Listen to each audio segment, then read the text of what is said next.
Airsoft. I am Charlie Tango 04.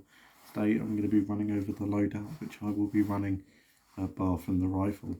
I'm going to talk about all the gear that I carry on me, as well as obviously my pistol of choice, and then all the gear. I'm going to kind of talk about it bit by bit and kind of explain why I wear it.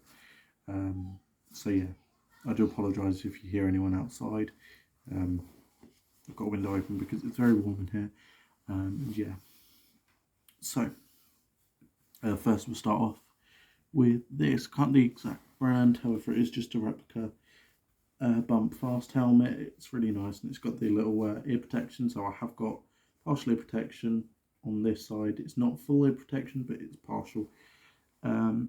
So basically there we've got a NVG mount, or I could use it as a GoPro mount depending on what I wanted to do.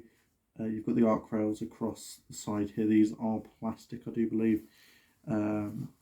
So they're pretty nice. You've got multiple bits of Velcro, so you can mount your different things like your call signs, etc. So we move down. We have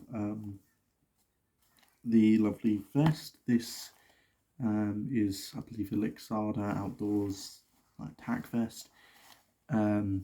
And then on this I have the this Baofeng radio. So you've got obviously the regular push to talk feature. I've changed my thing here, so I'll turn it off really quick. So you can hear that beep instead, and that's just the beep that notifies me when I'm changing channel. So we'll switch that off. But that's there as well, so obviously if I wanted to turn it on I can. No game, so it's there in case anyone does need comms. If they don't have any comms, and obviously I can just turn that off and leave this on there just as a nice bit of kit to look cool with everything. Obviously, if it being a police officer, you'd expect them to have some sort of radio, which I'm looking to get a body cam or something for this, so maybe in the future. Wrapping over, I do have water. I've not actually worked out how exactly to undo the valve in the back, but at the moment we have got this here, so all the other things seem to be working for it. It's just a nice little water bladder. So on here we also have my IFAK. This is one that I created myself. It's not any like custom brand one or anything like that, so I have got just my own general IFAK on here. And then on the other side I've just got a general purpose pouch which doesn't have anything in it. Moving down, we have got some mechanics gloves. I got these. These are a little bit small, and I mean a little bit. They're not obviously too small. I can wear them obviously. They do ride up a little bit sometimes, so I do have to pull them down occasionally. But other than that, I've got no real issues. It's just a thumb, and I mean your thumb's not really too importance, but obviously if that does annoy you, then just do that. But as of right now, this is a pretty nice glove to have, and obviously a really nice thing to have. And these are the fast fit, so they're really thin, really lightweight, and obviously it means I've got enough dexterity in my fingers when we come about and stuff, just to obviously kind of get me through a game without having to worry too much. And then this also has touchscreen technology on there, so I can use my phone whether I'm on the pitch, etc. Pitch field, you know what I mean. So on my back I do have a Viper Tactical water bladder, and then on that mounted is just a patch with my call sign, just as if it would have been the back of my belt, or not my belt, my back of my vest even. But because I obviously want to carry hydration with me on the field, this works really nicely. And obviously again, this lovely hydration bladder comes with a nice little tube that has a little cover on it, so you don't have to worry about it, whereas my last one I had didn't have a cover, just had a lock.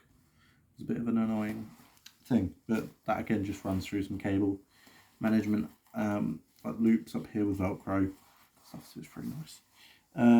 So yeah, then moving down, this here is my tack Vason combat shirt. So you've got a lot of pockets and things like that, and you've got elbow pad room and all those lovely things. I got a size a bit too big. Obviously I'm in between an XL and a 2XL because of my height, and my arm length is mainly, I think the XL, the arm length would have been too short. So I'm glad that the arm length fits fine.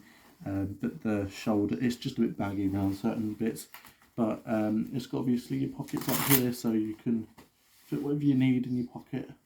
I can fold that down, and I can use this for call sign patches as well.